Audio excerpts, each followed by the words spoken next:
Bismillahirrahmanirrahim. Saya Inti Rahni, NIM 120106284, jurusan Pendidikan Ekonomi, Fakultas Tarbiyah dan Keguruan. Di sini saya akan membuat sebuah video sebagai tugas akhir, yaitu pada mata kuliah Ekonomi Makro, di mana dosen pengampunya yaitu Ibu Salmiah, SPD MPDE. Baik, di sini saya akan membahas suatu kasus makroekonomi, yaitu tentang kemiskinan. Langsung saja, yang pertama yaitu kemiskinan. Kita harus tahu dulu apa itu pengertian kemiskinan. Mungkin kata-kata kemiskinan ini sudah tidak asing lagi bagi kita. Nah, yang dimaksud dengan kemiskinan itu adalah kurangnya pendapatan untuk memenuhi kebutuhan hidup dasar seperti pangan, sandang, papan, atau kurangnya akses terhadap fasilitas pendidikan, juga kesehatan dasar, serta kapasitas dasar untuk berpartisipasi di masyarakat secara efektif. Nah, itulah pengertian dari kemiskinan. Nah, selanjutnya kemiskinan itu terbagi menjadi dua. Yang pertama yaitu kemiskinan relatif, dan yang kedua yaitu kemiskinan absolut. Yang pertama tadi yaitu kemiskinan relatif. Kemiskinan relatif di sini menunjukkan adanya suatu ukuran ketimpangan pendapatan dalam masyarakat. Sedangkan yang kedua tadi yaitu kemiskinan absolut. Nah, kemiskinan absolut di sini menunjukkan pada jumlah penduduk miskin yang hidup dengan tingkat pendapatan di bawah suatu garis kemiskinan yang sudah ditentukan. Selanjutnya, untuk mengukur kemiskinan, Badan Pusat Statistik itu menggunakan sebuah konsep, yaitu kemampuan memenuhi kebutuhan dasar.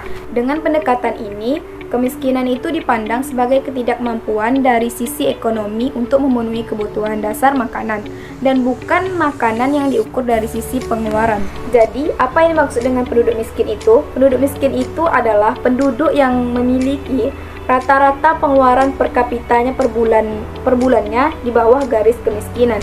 Nah, selanjutnya, apakah pandemi COVID-19 itu mempengaruhi kemiskinan di Indonesia? Apakah kemiskinan di Indonesia itu mengalami peningkatan atau mengalami penurunan? Selama pandemi COVID-19, persentase penduduk miskin kembali meningkat.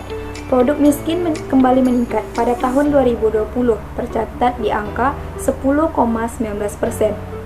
Sama halnya dengan tingkat kemiskinan. Tingkat pengangguran terbuka atau TPT juga mengalami peningkatan secara signifikan pada 2020 sebesar 7,07%. Pandemi menyebabkan kelompok rentan lebih banyak kehilangan pekerjaan dan masuk ke dalam kategori kemiskinan ekstrim. Ternyata dampak pandemi COVID-19 itu sangat besar pengaruhnya kepada kemiskinan, sahabat sekalian. Banyak orang yang mengalami penurunan pendapatan, bahkan tidak memiliki pekerjaan lagi. Baik, di sini saya akan memperlihatkan sebuah video. Video di sini yaitu tentang bagaimana dampaknya pandemi COVID-19 terhadap masyarakat kecil. Selama pandemi COVID-19, lebih dari 80.000 anak Indonesia putus sekolah, kemiskinan, dan terpaksa bekerja untuk menyambung hidup menjadi faktor utama. Tim Berkas Kompas memotret anak-anak yang masih ingin sekolah, rindu bermain, dan belajar bersama teman-teman di sekolah. Tapi mereka tak berdaya, mereka terpaksa enyah dari bangku sekolah.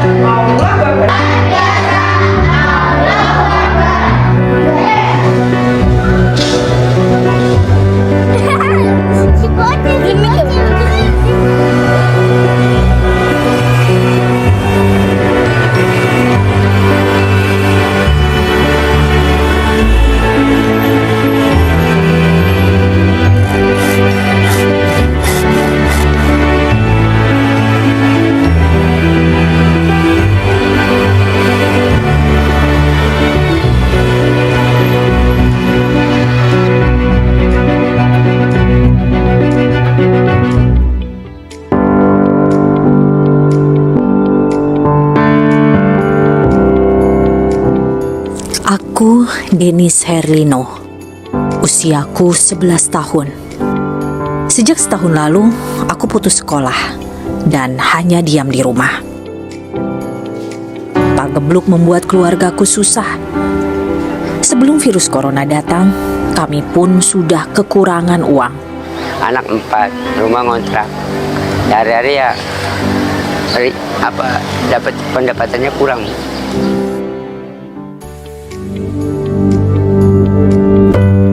Aku rindu sekolah di SD Negeri 030 Jakarta Utara. Meski rasanya mustahil aku sekolah lagi. Karena pembelajaran jarak jauh butuh telepon pintar untuk belajar. Aku tidak punya. Bapak dan ibu tidak sanggup membelinya. Aku terpaksa putus sekolah. Kangen belajar.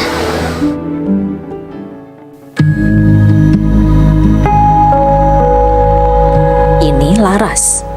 Usianya 14 tahun. Andai pandemi tidak membelenggu, Laras sudah duduk di bangku sekolah menengah pertama. Sudah 2 tahun Laras putus sekolah. Ketika itu, ia kelas 5 SD. Laras terpaksa menyerah karena tak mampu mengikuti pembelajaran daring. Nggak ngirimin tugas dari pihak sekolah, suruh ngundurin diri. Ngundurin diri itu tanda tangan surat. Laras rindu sekali sekolah.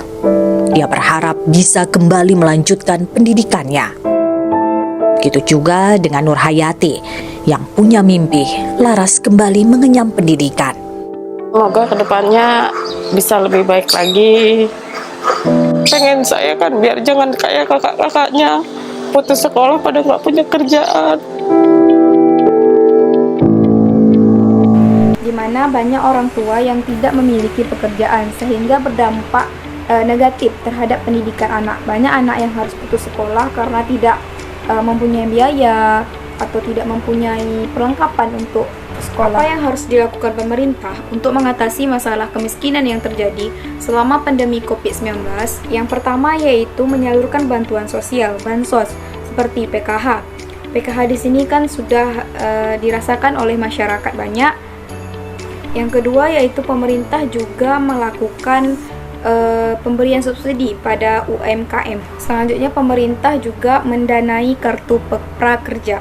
Maksud mendanai kartu prakerja di sini yaitu para pekerja yang belum memiliki pekerjaan bisa mendapat pembinaan atau pelatihan. Itulah salah satu kasus yang terjadi selama pandemi COVID-19 yaitu tentang kemiskinan. Semoga video yang saya buat ini memberikan manfaat pada kita semua. Terima kasih. Assalamualaikum warahmatullahi wabarakatuh.